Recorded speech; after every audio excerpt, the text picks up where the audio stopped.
the best boy in the class. Everyone in the school believed that Alex was the best boy in the class. He always got high marks, answered questions correctly, and finished his homework on time. Teachers often praised him, and students admired him.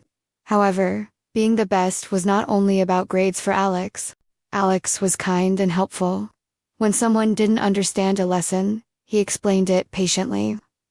If a classmate forgot a pen or notebook, Alex was the first to share.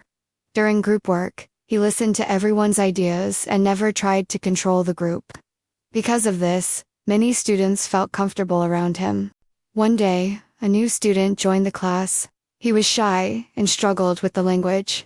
While others ignored him, Alex sat beside him and helped him every day after school.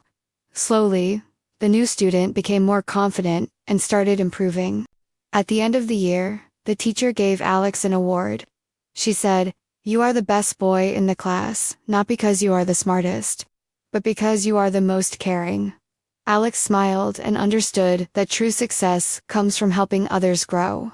Moral: being the best means being kind, responsible, and supportive.